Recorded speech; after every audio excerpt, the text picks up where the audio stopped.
Okay, this is the juicy one, Juventud Guerrera, and I'm about to do an interview with Hannibal TV. So stay tuned, stay juicy, stay focused, stay strong, because this is for about to get really juicy and loosey. Cut one. This is Hannibal here from thehannibaltv.com, and I am with former WWE, WCW, AAA superstar, and he's wrestled everywhere, anywhere you can imagine. He's been there. Juventud Guerrera, thank you for to us today. No, thank you for having me here. It's been honored to be here in Canada, and well, I'm ready to do this interview with Hannibal TV. First of all, to be clear, my real name is Hannibal without the H, just like the no. I don't know if I want to call it normal or just without the H in a. That's an Italian name that actually it's come from a warrior, Italian warrior. So actually, it just fits perfectly with myself. So, anyways, yeah, very happy to do this. So your dad must have named you that. He was a warrior himself. He was a wrestler. Could you tell us a little bit about some of your dad's accomplishments? Oh well, my dad is a tough guy. He's a very unique kind of people. Me and him, we got a long story. Just not just because he's we are both Sagittarius, and we were born. He was born in December. I was born in November 23rd, and we have a lot of things in common. But there's something. There's always something being there that it's been really a special bond in a very so much different ways. It's very hard to explain, but it's bottom line. I love my dad obviously, and yeah, it's just very some of those strange situations in a way, with family stuff. Was there any favorite match of his growing up as a kid that stands out to you? Right at the back, yeah. We have a few with Rey Mysterio. It wasn't his dad; it was his uncle. But that was really such an amazing run to be able to do like championship matches with them, and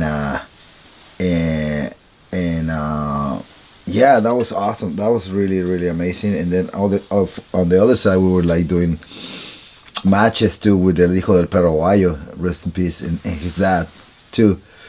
And we were in like that type of era that I don't know, everything was just meant to be, I guess, in a way.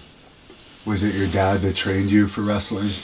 Yeah, no, completely, but in a way, yeah, he teach me the more important things in wrestling, basically.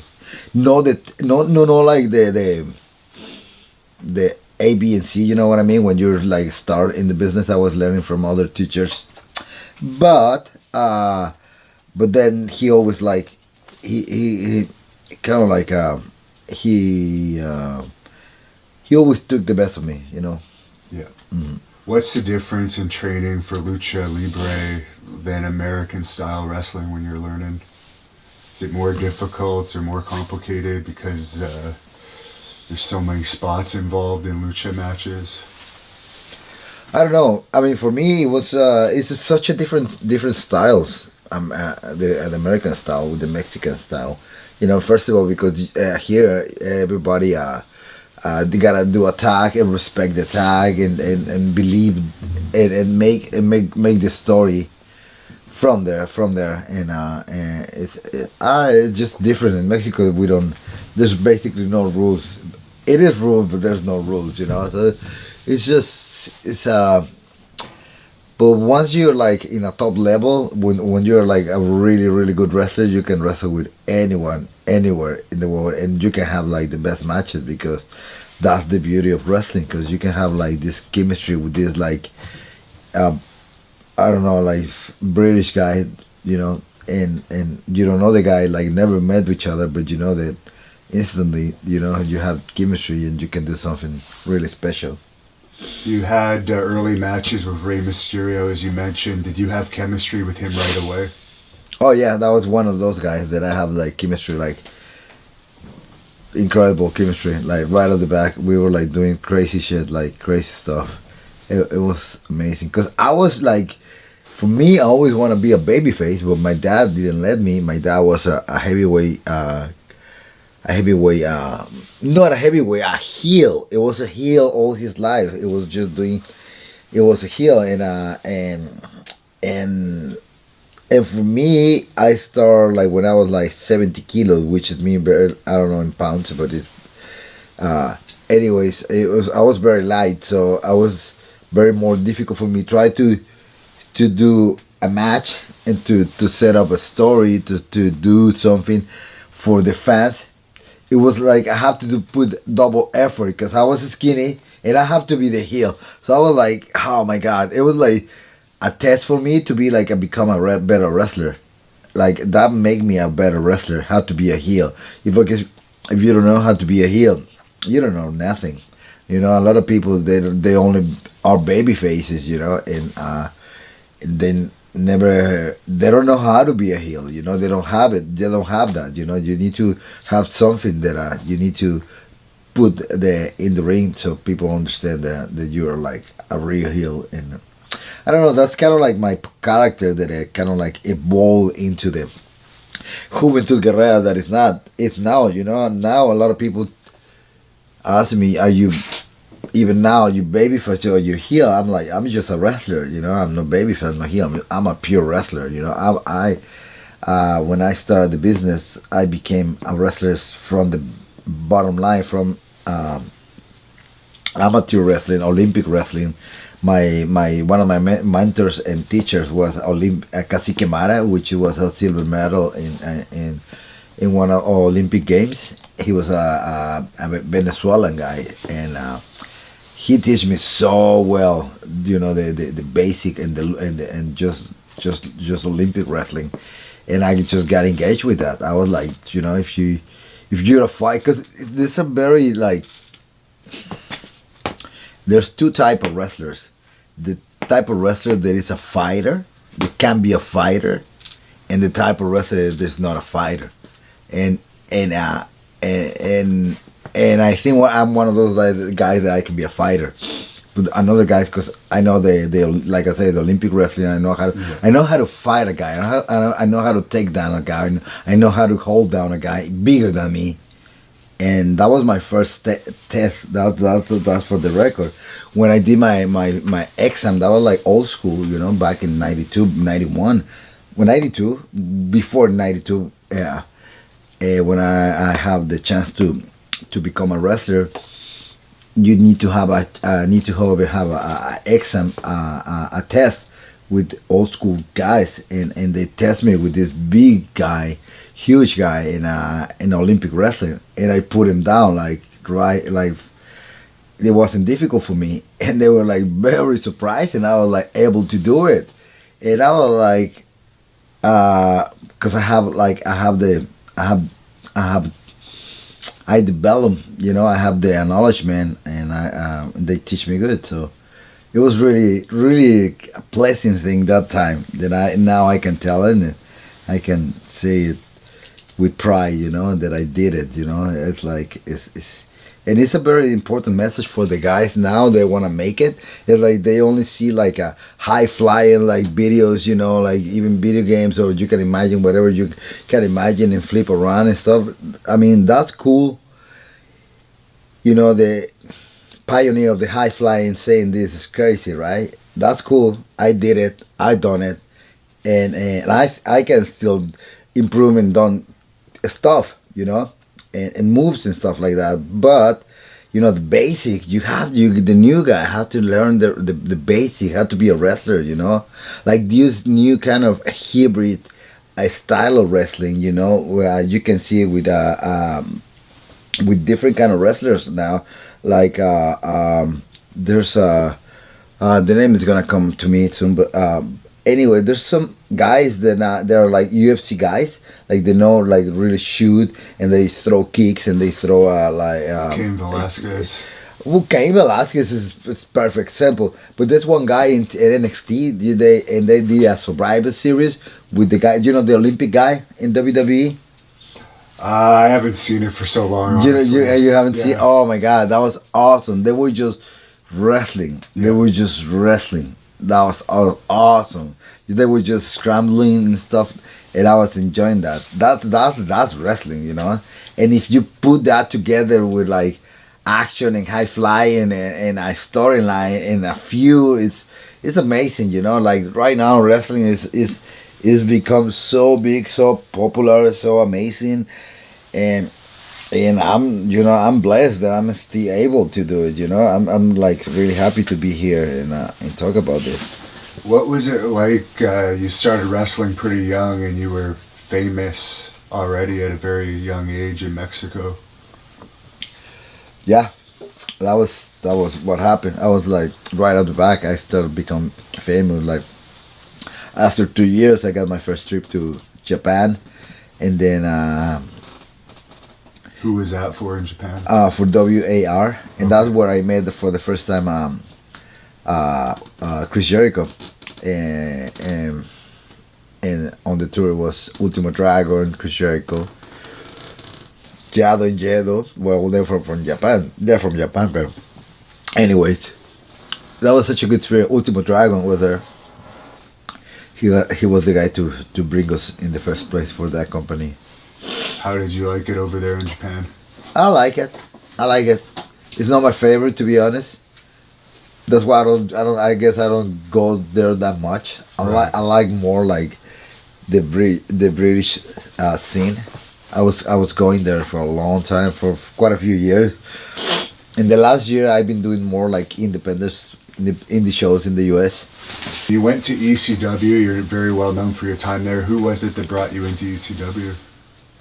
That was I guess God. Yeah. God took me there and a lot of people were involved, but I think that was the destiny. That was destiny, took me there, and yeah. What was Paul Heyman like in those days? It was a very cool guy. I just got nothing bad to say about the guy. He was always like respectful and very impressed for the work we were doing, and that was kind of unique. When you went to WCW, was that through Conan, or did Eric Bischoff approach you directly? That was Conan, the first guy, because the Conan was the guy who was speaking English in the first place. Nobody in that moment, that time, it was able to speak English. Actually, like I was maybe the first Mexican guy started speaking English, the first one, and yeah, and yeah, because to break through that era, it was difficult. It was not easy because, but I always kind of like have the confidence in me to express myself, to go out there and be. If maybe in the beginning it was not easy for me, or I was making mistake with the English and stuff, but down the road I learned, right? So it's not gonna be forever, So I was like able to do it.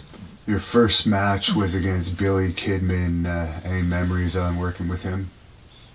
All good memories, always good memories, because we were just like two kids having fun, in the ring. That was awesome. We had so much chemistry. He was a really good, great chemistry with him. Awesome chemistry. At Ultimo Dragon, you already brought it up. You're very well remembered. You won the Cruiserweight title from him on the first episode of Thunder. Any memories of winning that title in your feud? Can you imagine? Like that's for the story, right? That's for historical. Like being the first Thunder and beat Ultimate Dragon. That's one of a kind. So I'm just grateful, all the time grateful. Every day I wake up, I'm grateful. And all the time when I step in the ring, I'm grateful. When I step out of the ring, I'm grateful. When I finish this tour, I'm grateful. When I open my eye and close my eye, I'm grateful. So I'm grateful all the time. I think that's the way it has to be. Did they have you doing a lot of house shows in WCW? Oh yeah, yeah. Obviously, I was working like 24/7, non-stop, Wow. non-stop action. And I was told that you have a story about the Nitro Girls. I don't know if you could say it on camera, but what have your They were friends- cool. They were cool. Like honestly, they were awesome. We have so much fun, like so much fun together. Like I don't gonna go into detail. We all would respect each other, right? They have a family now, but oh my god, we have really good time. Like they were really a cute, sexy girl. They were awesome. Like yeah. How was the party scene in WCW? Because we've heard everyone was partying. Well, the party, in fact, there was not a party if we're not involved. You know, Corn and Ray, myself, we were like the party of WCW. We were the bar, you know. And yeah, that was fun, man. Like I'm the kind of guy that I don't like. I'm so honest about life, you know. I'm so honest about living and how the way it has to be. Like a lot of people is so fake and so like, oh, I don't want people see me and do this and do that, you know. I like to have fun, you know. I like to live the life to the limit, and that doesn't mean that you're gonna be crazy every day of your life. You just gotta live it to the limit, you know, every way possible. You know, be grateful, be thankful, and if you can have a drink, fucking go for it. I mean, but be careful. You know, don't go out there and drive crazy and do that. I make a lot of mistakes in my life, and I learn from it. I'm like really grateful because I learn from those troubles. You know, because that's the moment that it's been learning, and I mean I can speak to this camera and tell everyone, you know, that it's a learning process. Everything happened bad in your life, it's a learning process. It's not bad. It's bad if you believe so, if you think so, but it's good if you change it, if you change it the way it has to be, in the way you core say so, you know, you matrix, your soul, you sense make so, you know. It's like you can transmute everything in your life, you know. Bad can transmute in good. So I'm really grateful for the bad that happened in my life, you know, because everything is just happening for a reason. And I did hear you say in another interview that that one bad thing that happened in Australia, nothing like that ever happened again with you. That was a one-time thing, right? Oh well, that was one of those nights, you know, that everybody going through that have a big trouble on his life, and but you learn from it, you know. Since that moment, I knew that what was the way to go for, you know. Maybe another time, another moment, in another country, another moment, I could have died, right? But I was able to stay alive and to talk about this and to say, you know what, that's not the ending of the world, you know. I'm still alive. I can talk about it. I can laugh about it. I'm not proud about it, but I'm happy at the moment. I'm very happy right now that I can speak about this with all the trust that I know, you know. It's like you say, like you told me, you know, and what do you think when people search it online and they find out, and they find out about that, they find out about other good things about it, you know. It's the point of view that you want to see it. I mean, I'm not like, oh, people are going to be thinking, no, I want to be an example for people, you know. I want to be a good example. Like nothing can bring you down. Nothing in the world can bring you down until you're dead or you die. That's the moment that you can do nothing about it. But the moment you're here, you have to fight. Yeah. You have to fight. You have to be an example. You have to be somebody. You're not here just to be nobody. Everybody's special. Everybody has a meaning in life. But nobody understands that. Nobody can comprehend that, you know, because we're living in a world that everybody tell you what to do, tell you what to say, tell you how to dress, tell you how to look. Everybody's judging you if you don't have a new car, if you don't have a money in the bank, you know. Yeah. It's just so stupid. That is like ridiculous stupid. And we live in a stupid world. And you brought up Chris Jericho. Everyone remembers your matches in WCW. Any memories of working with him? Awesome. All the time awesome. That guy, it's awesome. Is one of a kind, you know. Is one of those guys that he brought my name in this promo a couple weeks ago, and it shocked me, and it surprised me, and it's like one of those things that is like everything goes around, it comes around, everything is it's just kind of like a process, and you gotta be just ready for it, and be grateful, and fight for what you want and stuff.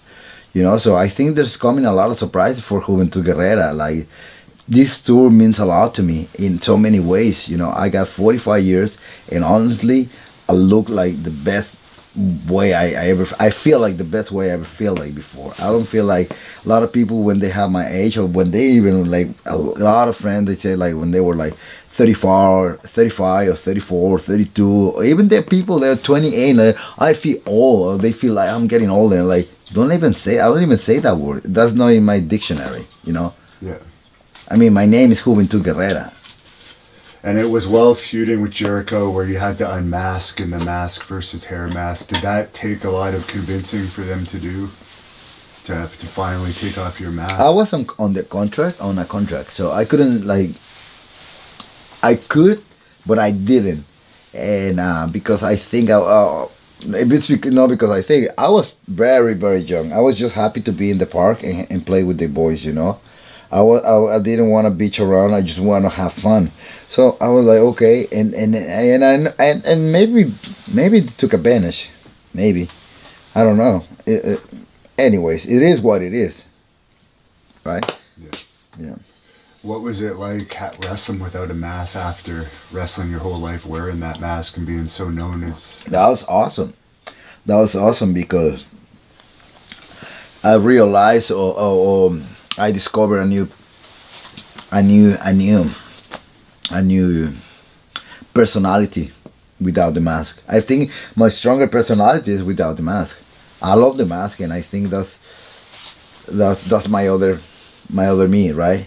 And that's what I love about lucha. I have like I'm able to have like this character as the juice, and now I'm becoming like the maker. I'm everything is evolving. So you gotta transmute yourself in something. And that's why I call myself the maker. And last thing for Chris Jericho, obviously you mentioned he brought you up in a promo. Would you ever consider doing something with AEW if they wanted to bring you in to do something there? You said you're still in top shape. Yeah, exactly. I think we're gonna be working on that. I think there's the path it's open. I think there's a lot of so many things that we can do. So many storylines that we can go for. So it would be amazing. Now, it's They need even names Jimmy too. even Jimmy Jacob when he was like listen when he would listen to the crowd, the response, they were like chanting the Hubie's name. It was like, oh, I didn't expect that was going to be like that reaction. So I think everything is happening for a reason. I'm just, like I say, just grateful, and I'm just gonna be stay on top of it. We've always heard the stories that there was a lot of tension backstage in WCW. Did you feel any of that from the very? No, not really in WCW. Honestly, WCW was like, oh, that was amazing. That was like no hold bars. Nobody was holding me. Nobody like they just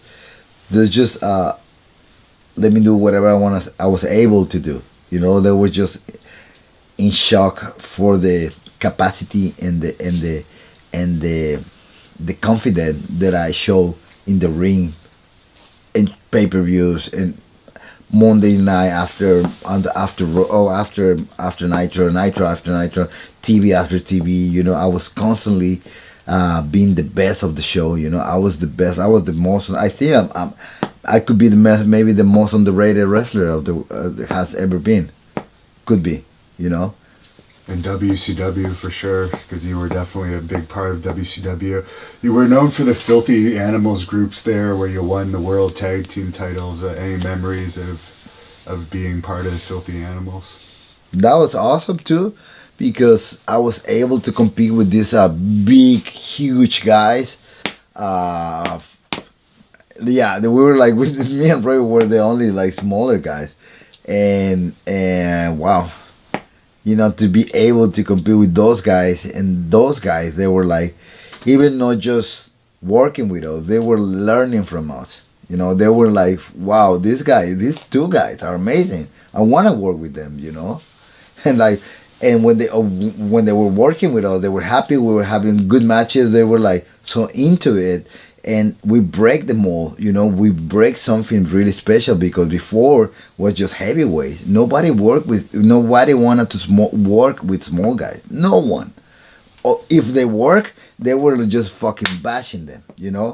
But with us, everything changed forever. Everything changed forever for us, and that's why it's like I need another chance, to go back and prove myself. That's not fair. I've been like so underrated, so underrated, and it's not because I say so. It is a fact. It is a fact, and I'm gonna be fighting until the day I die to do another running, to do another like a big step, and to close the circle. Whose idea was the juice gimmick? I think God too. Everything is. I'm grateful. I think I think him. Really? And did you ever get any feedback from The Rock about it? Oh no, he liked it. He was. liked it, I yeah. got a story that I've been saying in different videos, but I got a story that he was in a. I was going to Miami to have a connection, and he was in the plane. So he was waiting for me outside the plane for like, honestly, like 20 minutes, and I make a lot of time because I saw him when I wake up, and I saw him. He was like in front of me, and I was like, oh fuck, I don't want to see him because I was doing his promo. So I took a long time, and when I went out, finally, he stopped me. He was waiting for me, and now we have a chat, and he liked the gimmick actually. So that was amazing. He teach me a lesson that he was very very professional on the way to say it. It's like, we're in an entertainment business, so if it is good, just keep doing it. Go for it. He liked it, so that was amazing. How did you like Eric Bischoff overall? I mean, like, it's not something that I like it. It's like you work with people, and I think when I work with people, with this kind of people, for me, it's I want to learn from them. I want to just to get the best of them. And I think Eric Bishop is one of those guys. He's a very smart guy. He did a lot in WCW. He was a very good character. He plays the piano like no one. I mean the cameras and everything. He's a very talented guy. And I know Vince Russo loves you. I think he has a crush on you from a video I saw. But what were your thoughts on him? Vince Russo, he's a crazy motherfucker. He's a crazy guy. But I like him too. I like him too, and I'm grateful for what he did to me. He believes a lot in the Jews. He was always pushing me and doing something with me. He knew that I was a very entertainment part of the show. So he always pushed me to this, to. I can see he was always one of the guys to actually help me in WCW. Do you think they made a mistake releasing you? Yeah, I think so. I think so. I think they didn't make, because they were putting like other guys, other people, to they make a lot of mistakes. They give them the chance to stay in the company, to comprehend them, to be like behind them, and anyways, it is what it is. Were you surprised WWE eventually bought them out? I guess not too many years after your release. Well, yeah, that was a big surprise. Like, that was a big surprise, because from there, like, WWE just scaled like to the limits, So, but now I think it's the perfect time for a new breed of wrestling. You wrestled for Pro Wrestling Noah in Japan after your WCW release. How was it working for them? They were a big company at the time. And you say Noah? Yeah. Oh, it was awesome. It was awesome. I have a lot of fun. I learned a lot. I was able to work with Marufuji Kenta. I was able to you know to learn from Misawa, Kawada, and Osawa. All those, wow, some of the best wrestlers in the world. Like, wow, that was intense. That was awesome. That was really good. How was your experience with TNA? That was good too. That was actually pretty cool too. I was able to perform in a very high level with a lot of guys like Teddy Hart and Jerry Lynn and Christopher Daniels. Uh, so many guys that I was able to perform like really good top matches. We use Teddy Hart in our company here in Canada. What are your thoughts on him? Oh, he's my I can say no, my one of my best friends in the business. Definitely, he's such a sweetheart. A lot of people think he's crazy, but who's not crazy? You know, who is like everybody is just judging people. Like, oh, this guy is super crazy. This guy does this, does that, and like we don't know what you do behind the door. You know, we don't know what you do behind your computer. You know, it's like, hello, you know, everybody's crazy in this world. Like everybody, you know, and everybody's good too. You know, it's like we able to be able to. We're in the world that we're good and bad, you know. Yeah. Who was booking TNA when you were in it? TNA. Was it still owned by the Jarretts at that point? Yeah, exactly. Yeah, that was the Jarretts. How do you like Jeff Jarrett? I like him. Yeah. Yeah. You surprised they put him in the Hall of Fame with all the heat he used to have with WWE? Well, they should put me in the Hall of Fame too. Motherfucker. The hell they waiting for? That brings us to WWE. Who were the ones that reached out to you from WWE about coming in there?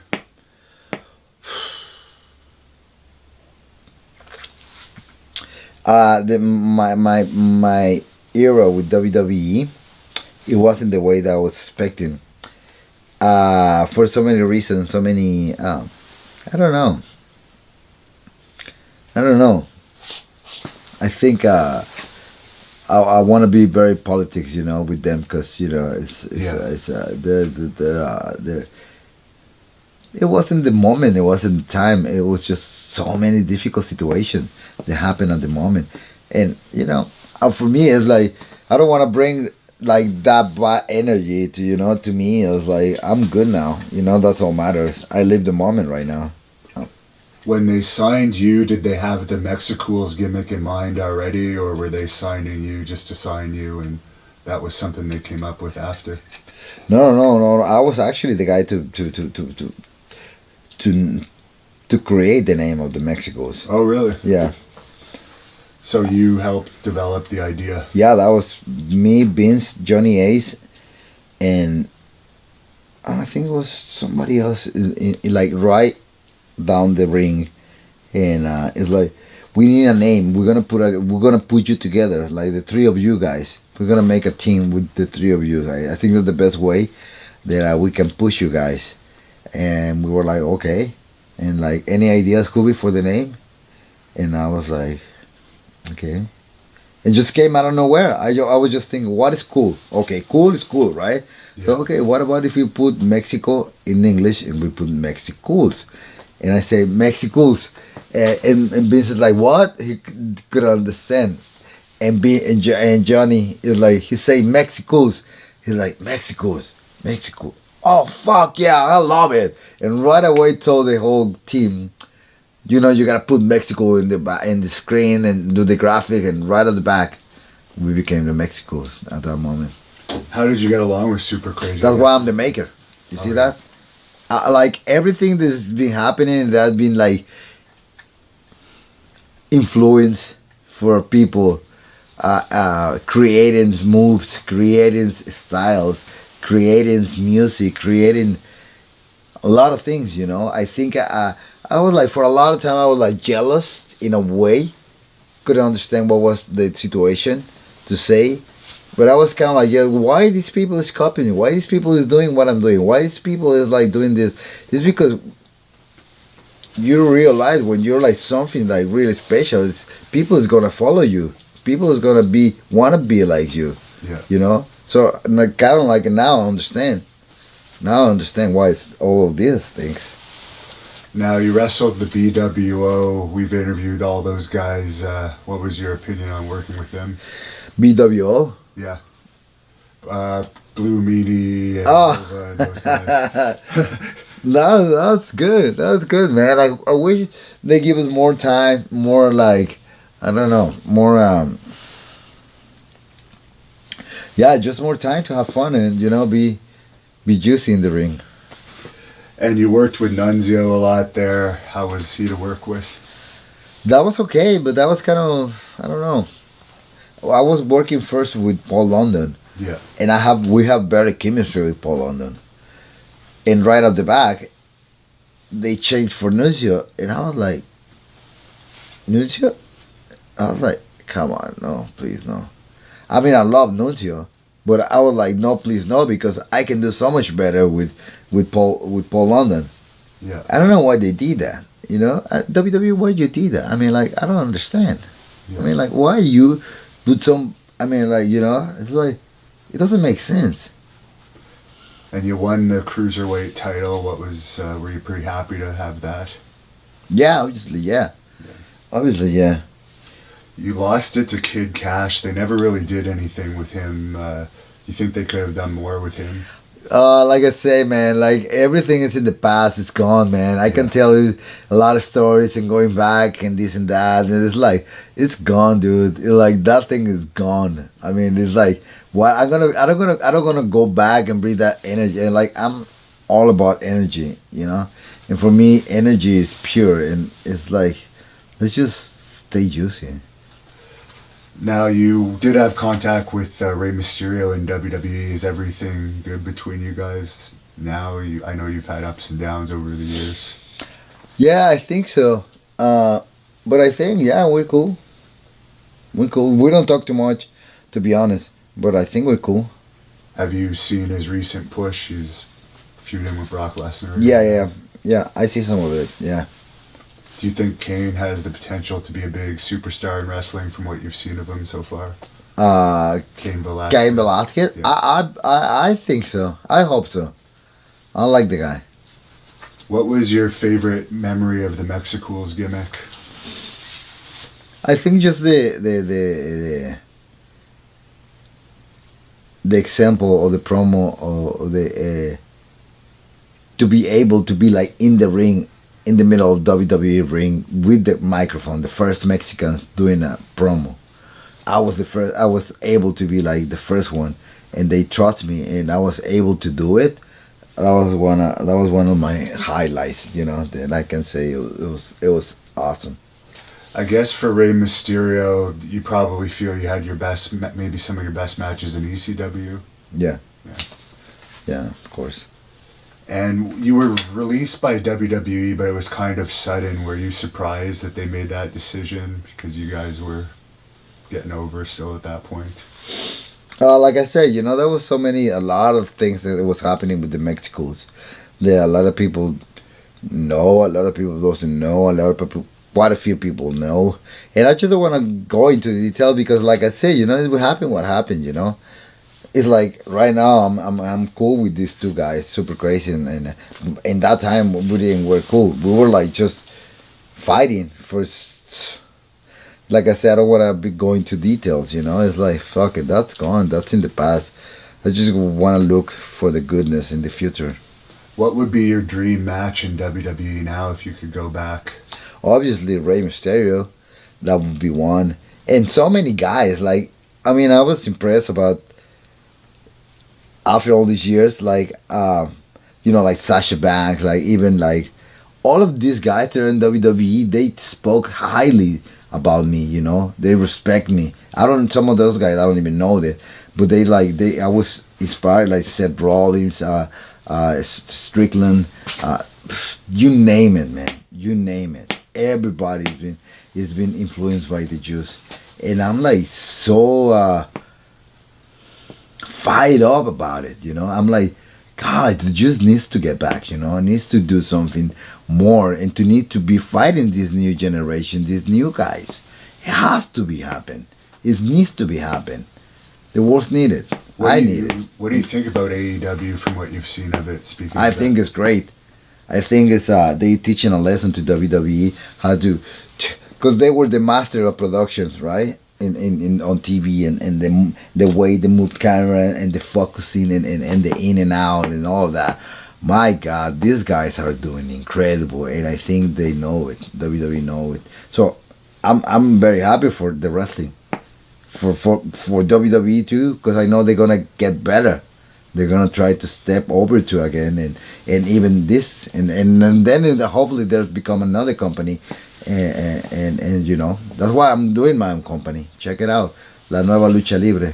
Is there a website if people Oh, want to follow? www.luchamaster.com, or here. Check this out. Now, this is behind this T-shirt is the social media of my company.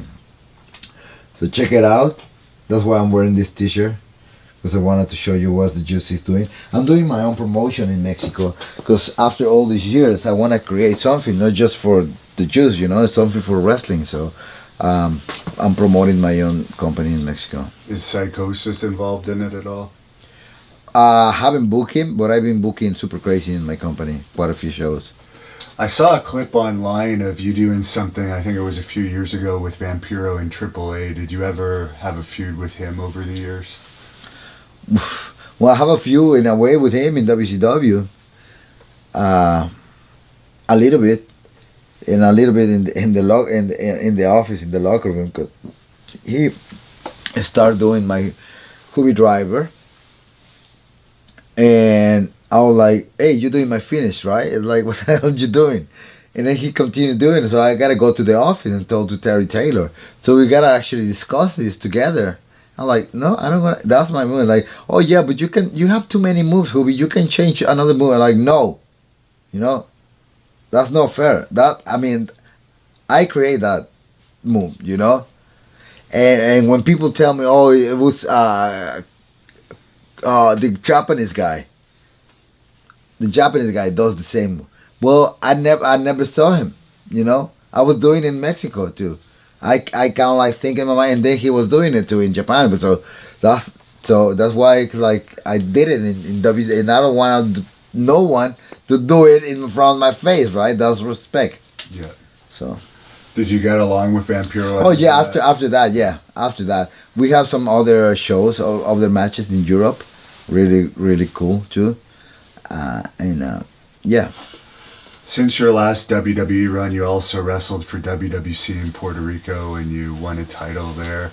How was your experience there? Yeah, I remember. Yeah. I mean, everywhere I go, it's After all these years, yeah, I try to promote and take care of myself.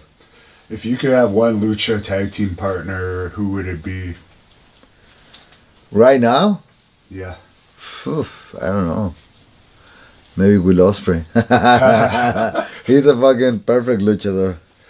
What happened with you and Jack Evans? We have a fight. We have a fight back then in Mexico. But we always cool. We super cool now. I book him into my shows. I give him work now. Like I'm not one of those guys like, oh, I have this bad feeling in me, forever. Fuck that. That's terrible. I mean, and I feel bad even to say fuck that. It's terrible to say even fuck that. That's awful. Did you have many backstage fights in your career? I have one with him, and I have another one with rest in peace.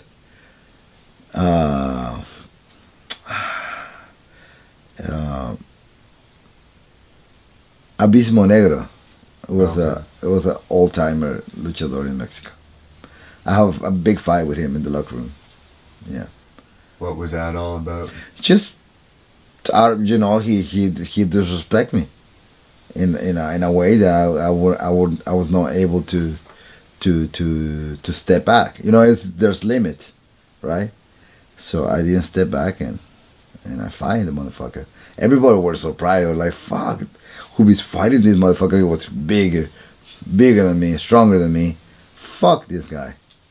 Don't nobody respect when I'm not a fighter guy. To be honest, I'm not. I'm a very like peaceful guy, and I've been learning that. And right now I'm a politic guy. I like to put the ideas in the table and to be able to confront and to make facts and to work with them. Any thoughts about Silver King? Rest in peace, my friend. That's all I can say. I think, didn't he pass away in Europe? You were wrestling over in Europe for quite a long time too. Yeah. That's an unusual. You wouldn't necessarily think that luchadors would be popular there. How was your experience overall? Well, just lucha libre became very popular in the last 10 years. I've been traveling more constantly in the last 15 years to Europe. All Europe. France, Belgium, England, Spain, Malta. So many countries in Europe. Yeah, I've been. Yeah. You had a famous XPW juice bar promo that you did in Philly. Did you expect people to be still passing around the video of that? No, no, not really. That was awesome. It's still awesome right now. It has such millions of views. That promo, and it's just I like it. I think it was pretty juicy. Now, I haven't personally heard this, but I had some fans that wanted to know if you've heard that K-Dog has been talking negatively about you. Well, that's the way he is, my friend. He's a very negative person. So I didn't expect less from him. I see. And you just said you're basically running your own company now. You're not wrestling for AAA much anymore. If people want to book you, where could they look you up? Oh, they can look me up on my website. It's www.luchamaster.com. On my social media, Juventud Guerrera, just the way it is. And just on my email xtb. It's been really interesting, this tour. Like it's been really. It passed away. Like today was the last day, and it passed just like that. It's just like that. I have so much fun. I have a lot of stories to tell. How many more years do you think you're still going to be wrestling? I would say 5 years more. But that I don't want to do more. I want to do other things. I want to maybe still competing. I think I'm gonna be able to do maybe in 10 more years. I can be able, but I want to do maybe another 5 years and go from there. Did you have a hero in wrestling that you looked up to? Yeah, Eddie. Eddie. Were you close with him? Yeah, obviously, very close. Have any story about Eddie Guerrero you could share with us? No, nothing, man. Well, a lot, but nothing, man. Just it was a sweetheart. And I guess it just happened today that they fired Ted Hart from MLW. Teddy Hart? Yeah. What are your thoughts on that? I think because he's doing these crazy videos online. So, I was actually about to call him and say, hey, it's it's very delicate social media, and when you don't know how to present yourself out there, it could be difficult. And would you ever consider a company like MLW one of the lower companies like Impact, MLW, NWA? I don't know. I hear not some very good things about MLW, so I don't know. We'll see what happens. The longest they pay me, and I'm happy with what they do with my persona, with my years of territory, I'll be happy to do it. Any thoughts about Ricky Banderas? No, but not. Yeah, I was like the first guy to actually took him like for a tour in Mexico. That was, I was like, because nobody was taking care of him, so I was like, I was be able to put his first girlfriend in Mexico. Is the heat that I guess there was some heat with you in X-Pac, is that all over with now? Yeah, it's all over. And what are your thoughts on Mil Mascaras? Respect. You think obviously you have another U.S. run in you? Yeah, I think so. And is there any particular reason why you weren't in Lucha Underground? I don't know. I think politics and a lot of bullshit around too. A lot of people wanted to see me. That was like, could be like a really really fun for the fans. And what was your best match with Chris Jericho? All of them. I enjoy all of them. And favorite match? Memorable match. The one with the mask against when I lost the mask. Yeah. That must have hurt you in some way having to take that mask off at that moment. I guess so. Yeah, in a way. Yeah, could be. And you told us your company's email. Is there any social media you want to plug here or anything for the fans watching? Well, just like I said, just the www.luchamaster.com. Like I'm gonna put this again on my back.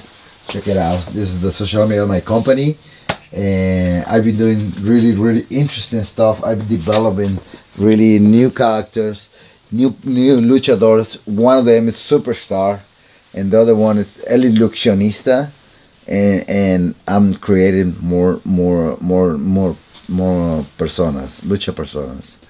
And we haven't really brought this up, but you have been on the road 31 days wrestling just about every night. I think every night, yeah. All over Canada. What's been the hardest part of this tour, and what's been the best part?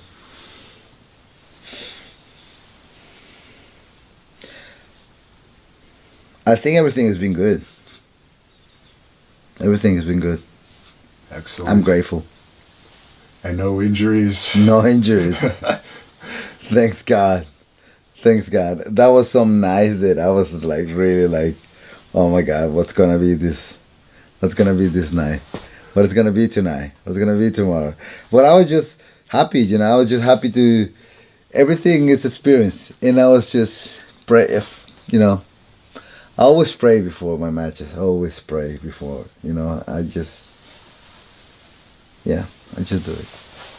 So we asked this question to all of our wrestlers, but I know you're really an expert on ladies from what I've heard from your reputation, but what town has the best wrestling groupies? And I know Mexico.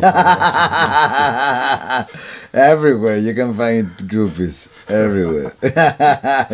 Do I dare ask this? How many hundreds of women you've probably been with? Is it above 500?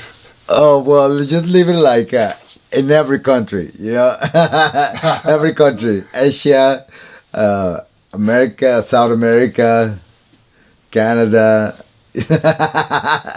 everywhere. That reminds me, Ric Flair claimed that he's been with 10,000 women. You were in WCW with Ric Flair. Oh, yeah. Memories of him?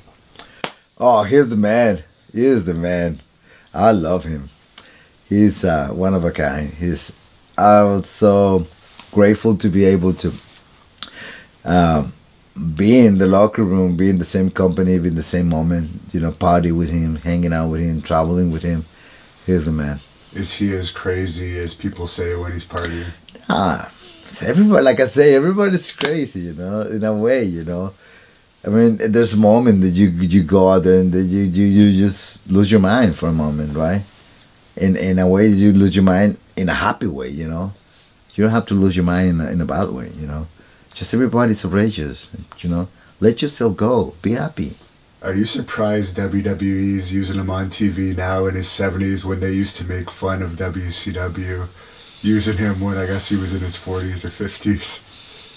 Yeah, life in wrestling, it's a different world. So, was Hulk Hogan good to you as well? Yeah, he was good. He called me Mr. Juice. How you doing, Mr. Jude? He was cool. And finally, what's your best advice for aspiring wrestlers out there that might be watching this? Never surrender, baby. Never surrender. Any final thought to close this out with? Stay tuned and stay juicy.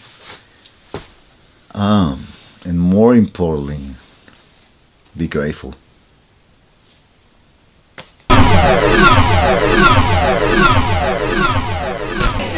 It's Juventud Guerrera versus the Blood Hunter here. The Canadian Wrestling Elite Show. El Cazador de Sangre, aka the Blood Hunter, wasting no time in clobbering the legend here, Juventud Guerrera. Guerrera manages to take advantage of the situation here, unleashes with his own chops on the giant here, this massive Puerto Rican wrestler known as El Cazador de Sangre, aka the Blood Hunter. Tremendous size, tremendous power. But tonight he's facing off against a very experienced professional wrestling legend here, Juventud Guerrera, known for his time, of course, in WCW, but has wrestled in just about every country you can name and has accomplished many, many things in the sport of professional wrestling. The fans here are very excited to see Juventud Guerrera. We don't know much about El Cazador de Sangre, but what we've seen thus far since he's made his appearance here in Canada as of August has been nothing but a bloody massacre that he's unleashed on just about everyone he's faced off. Most recently, King Haku, the legend Haku. El Cazador de Sangre demolished the legend Haku, and it was unbelievable. Goes for the big elbow. Juventud ducks under, throws him to the ropes. El Cazador de Sangre showing that agility as the big man, but getting drop kicked into the face by Juventud Guerrera, again using his asset, which is years of experience, years of knowledge that he's acquired here. Smaller man, but I'll tell you what, his experience and his relentless passion for pro wrestling is certainly paying off here, as we're seeing him face a man 3 times his size. Look at the vicious kick to the chest, and he's choking the juice right out of the juice, folks. Ramming that size 16 boot right across the throat of Juventud Guerrera. The referee's having problems handling El Cazador de Sangre, who's ruthless, mean, and vicious. Massive chops right across the chest of Juventud Guerrera here. Look at the size of El Cazador de Sangre trying to run right into Juventud Guerrera, but Juventud goes in for the massive clothesline and another one. The third time's possibly a charm. He just took the big man right off his feet. Immediately going for the pin here. Will Juventud Guerrera get this? He does not. Juvi calling for the famous Juvi driver here. Will he be able to pick up the 275-pound El Cazador de Sangre? Massive chop right to the chest. Goes to suplex him. Transitions, rolls him up. Lateral press, goes for the pin and gets it. El Cazador de Sangre just beat Juventud Guerrera. We'll be seeing El Cazador de Sangre facing off against Sabu at PCW's Ultra event on January 10th in LA for his American debut. That's the Blood Hunter, aka El Cazador de Sangre, who's been making quite a name for himself here. Make sure you follow the Hannibal TV on Facebook, Twitter, Instagram,